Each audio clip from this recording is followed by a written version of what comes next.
Hey everyone, this is Shireen. We're just waiting for a couple more people to hop on, so we'll start shortly.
You're ready.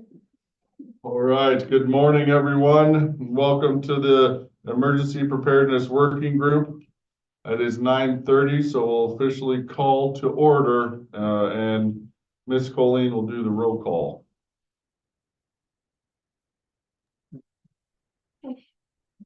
Jerry Franco, Present. Gary Simpler, Paul Melendez, Present. Lee Cannabis, Billy Samuels, Present. Hey, just so you know, your volume's extremely low. I can't get much louder on my side. Elect yourself. okay. Scott Lewis, Eric Holt, Eric's present. Michael Dalton. Present. You have quorum. All right. Thank you, ladies. We'll move on to agenda item number 2, public comment. No action may be taken upon a matter raised under this item of the agenda until the matter itself has been specifically included on the agenda as an item upon which action may be taken. Public comments may be limited to 3 minutes per person at the discretion of the chair. Comments will not be restricted based on viewpoint. To provide testimony during this period of public comment via telephone, please call at any time after 9 a.m. on the day of the meeting, dialing 1-669-219-2599.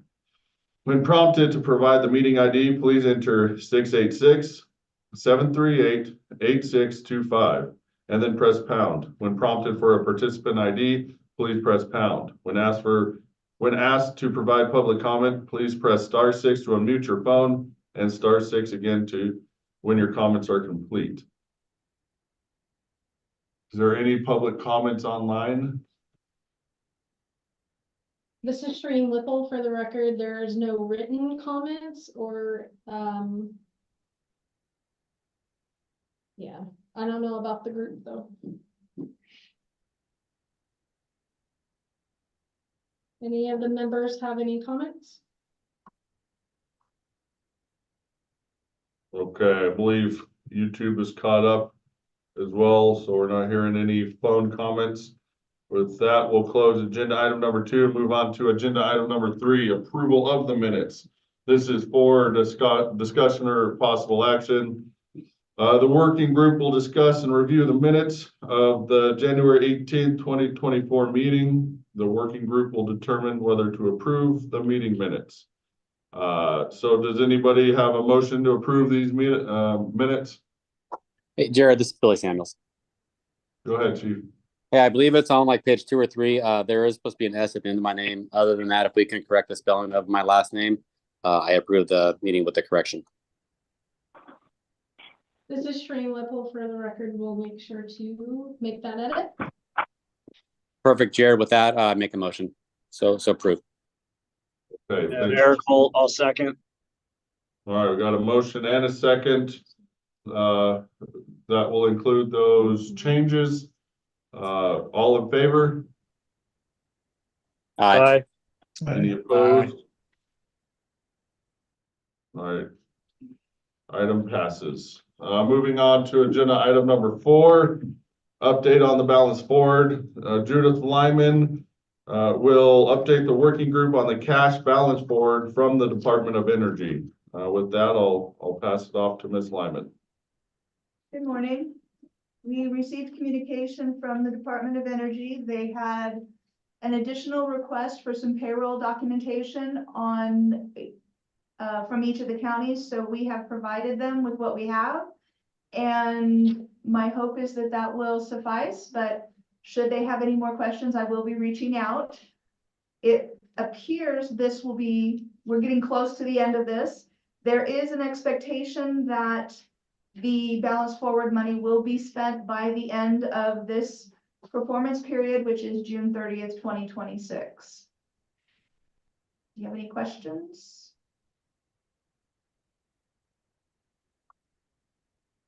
All right, hearing none. Thank you, Judith. We'll close that agenda item, move on to agenda item number 5, update on the calibration schedule. This is for discussion only. I'm guessing John Fansler, in lieu of Brent Harper, will update the working group on the calibration schedule of the state's radiation devices. Go ahead, sir. Good morning, John Fansler for the record. Real quick, Mr. Brent Harper is finishing up calibrations this week in Northern Nevada in the Reno area. He had finished the Las Vegas area and some of the central counties earlier this month. If you have any questions or comments or issues, please contact me and I will rectify those issues. Thank you. Thank Hey, you, John. Any questions for John? Hey, Jared, it's Paul. Can you hear me? Go ahead, Paul. Yeah, I'll be getting a hold of you, John. I was in contact with Chief Harper last week, and our window was kind of combined with some other issues, but I will reach out and get that taken care of. Sounds good, Paul. Thank you so much. Thanks. All right, any other questions, comments? All right, with that, we will close agenda item number 5, move on to agenda item number 6, radiation training opportunities. This is for discussion only.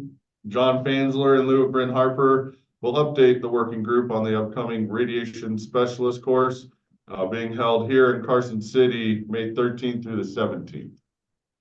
Good morning, John Fansler for the record. We do have that radiation specialist course on our NV and TQS website if you're interested in going. We're also, this week, we're finishing up a MERC class in Story County with a follow-on classes in Fernley, Winnemucca, and Elko later in this month and next month.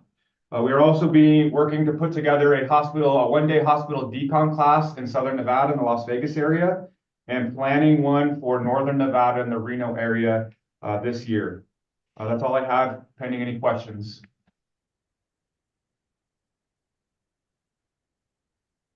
Thank you. All right, hearing no questions, we'll close that agenda item, move on to agenda item number 7, the EPWG jurisdiction presentation. This is for discussion only.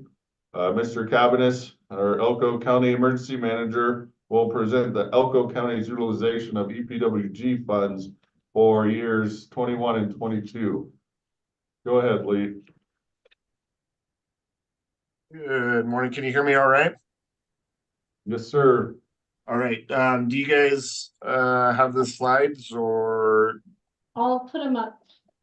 Okay. Just a moment.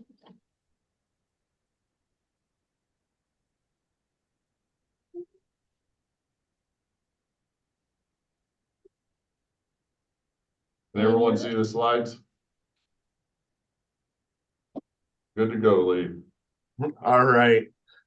Yeah, so just go to the next slide, I guess. So good morning. My name is Lee Cabanis. I'm the Emergency Manager and Communications Manager for Elko County. I am a Nevada Certified Emergency Manager, NVEM, graduate of the National Emergency Management Basic and Advanced Academies. Most of my time I've spent in public safety. I spent 25 years thus far. Most of that in EMS as a paramedic, supervisor, chief officer. I've been in Elko County for 8 years and about 2.5 of those as the emergency manager for Elko County.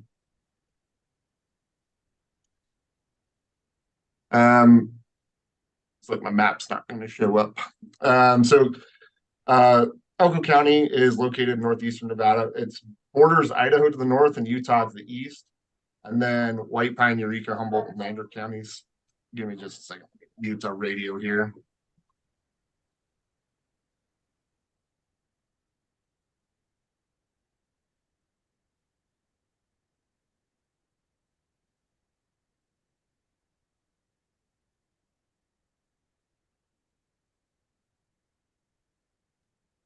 Apologies. So we border a few counties, but we also border two states. The most recent population estimate in Elko County was approximately 57,000 people that reside here. We also have a transient population because Elko County is the kind of the main place for mine workers. So we support, even though the mines are not physically the most active ones along the Carlin Trend are not actually in Elko County. A lot of the support businesses and employees live here, as well as we have the hotel and infrastructure stuff in town to support the transient and contract population that support those. Elko County is over 17,000 square miles, several cities, Elko, Carlin, Wells, and West Windover. They're all along I-80. And then we have unincorporated areas such as Spring Creek, which is the county's main unincorporated population base. Jackpot is a town right on the Idaho border on US 93. And we have a lot of tribal lands as well. So the Duck Valley Indian Reservation is about half in Elko County and then half in Idaho. And then we have the Elko Band, Wells Band, South Fort, Lee, that are all smaller reservations kind of throughout the county. Like many of the other counties out here, it's over 72% of the county is public lands managed by the federal government in some manner. There's a rail line that passes through, so Amtrak uses that for the California Zephyr that stops in Elko. Union Pacific freight rail runs same place. It actually runs through the city of Wells, through the city of Elko, and through the city of Carlin. You may remember while we were at NEPA, we had a freight train derail in the city of Elko. Our only scheduled passenger service airport is in Elko Regional Airport, but there are smaller FAA designated locations in Wells, Jackpot, West Wendover as well. So we have Interstate 80, a couple hundred miles of Interstate 80, all the way from West Wendover to west of Carlin is all within Elko County. US 93 runs basically top to bottom in the county from Jackpot all the way down into White Pine County, and 93 alternate. And then all of the state routes as well. We have the kind of the 2-2s. So 225, 227, 228. So those are kind of connecting, say, Elko to Mountain City or the Duck Valley Indian Reservation, Elko to Spring Creek and beyond, those kind of areas. So that's our kind of transport infrastructure. Our office here, so I'm the only full-time employee. I have a deputy director who is the county fire chief and 2 assistant directors. One is the county EMS chief, and the other assistant director is the city of Elko fire chief. It's a collateral duty for all of them. We have a reserve program, so I have 3 reserve personnel. The reserve personnel that I have either have a public safety, all of them have a public safety background, some with emergency management, military, law enforcement, that kind of thing are my reserve personnel. They're mostly retired and do it kind of as needed. I manage the communication center, so I have one public safety answering point in Elko County that's 14 employees. And I have a manager and a training and compliance supervisor that's the number 2 over there. Contact information for the office is below. So I actually started with the 2020. So 2020, we supported West Wendover Fire Department. So they, with the 2020 monies, we got some SCBA bottles to support their hazmat and firefighting operations. Their West Wendover is kind of is absolutely part of the county, and our fire district supports the fire department there. But it is a city fire department, and they kind of straddle some lines. So they got some more SCBA bottles to support their hazmat and firefighting operations.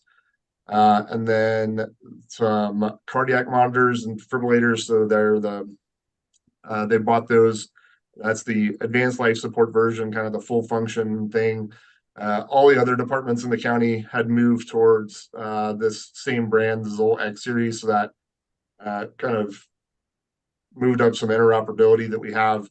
And it has things like carbon monoxide monitoring. So that's for patients, but it also supports their hazmat entry operations with their group out there. Any questions about that one? All right. 2021. This was our, we use the funding to support the Fire Protection District, which is our county fire department, and our regional emergency medical services operations. So that's kind of an all agencies piece. With 2021 dollars, we purchased Stryker Power Pro gurneys. Again, this is one of the things where we moved all of the agencies towards kind of one type of gurney and mounting solution for their ambulances. What we did with these is we had a realization that especially with hazardous materials, our hospital is trained for that. They have, decon room, trained personnel, all that kind of stuff. But if we bring someone in, or if someone walks in, they did not have the ability to support decontamination without kind of using several different hospital beds. So our intent was to put one of these gurneys at the hospital because they're waterproof and they can be deconned as well. So we can bring a patient to them on a gurney. They can take them through the whole hazmat process at the hospital. We can then, any EMS agency could retrieve the gurney that's there, put it back in service, and the ambulance could be in service as soon as they're cleaned up and ready to go. So that helps with all of our regional emergency medical services agencies and the hospital's hazmat response. We also purchased some 5-gas monitors. So some of our previous monitors that were out were only 4-gas. So we have 5-gas monitors. I can't remember, but it does test for one additional item. Can't remember what it was off the top of my head that had not been able to previously test for. And that purchase included chargers, test equipment, test gases, so that we can kind of get that out. Again, this is something that we went interoperable on. So some of our city fire departments already had the same equipment. So we bought this so that all the chargers, test equipment, training, and everything would all be the same. And then for our fire district, we bought the chlorine emergency response kit for them. Any questions on 2021?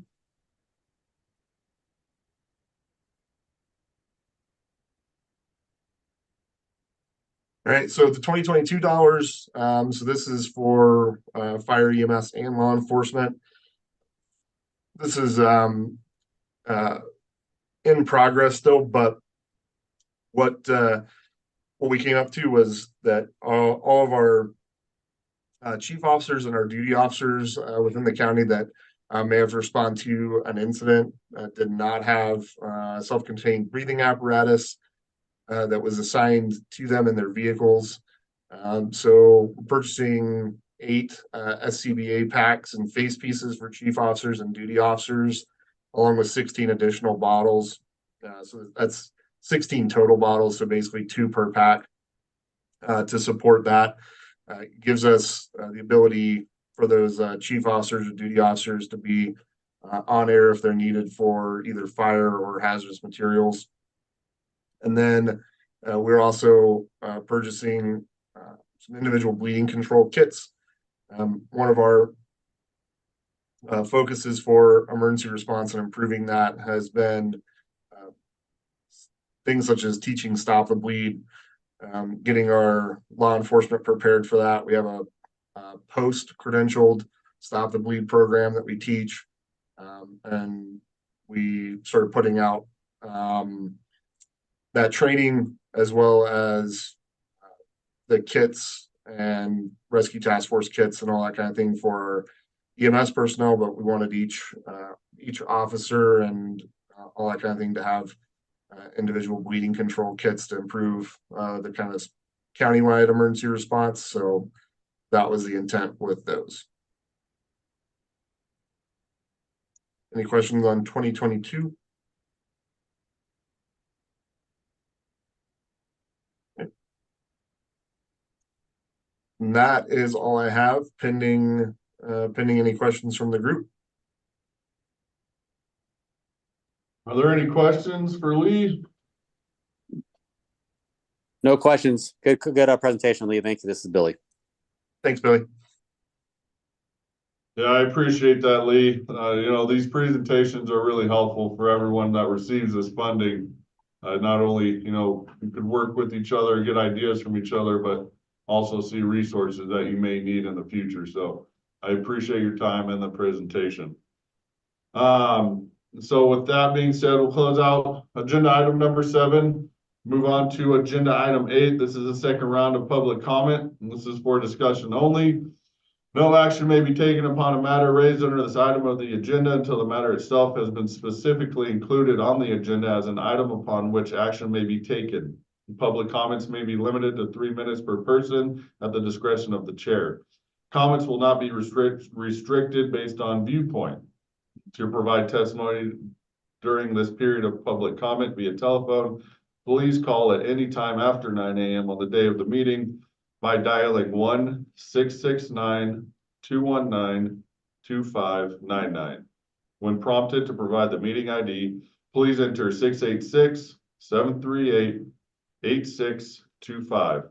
Then press pound. When prompted for a participant ID, please press pound. When asked to provide public comment, please press *6 to unmute your phone and *6 again when your comments are complete. All right. Are you seeing any public comments online? Mr. Stream Whipple, for the record, there's none online and none written. Or any of the attendees have public comment?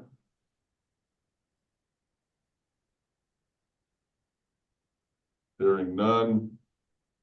I think YouTube has caught up with us and not hearing any phone calls either. So with that, we'll close out agenda item number 8 and move on to agenda item number 9, adjournment. This is for discussion or possible action. Does anybody have a motion to adjourn? Eric Billy. Holt, I'll make a motion, we adjourn. Thanks, Eric. Billy with the second. All right, we have a motion and a second. Any discussion? Hearing none, all in favor? Aye. Aye. Aye. Any opposed? Hearing none.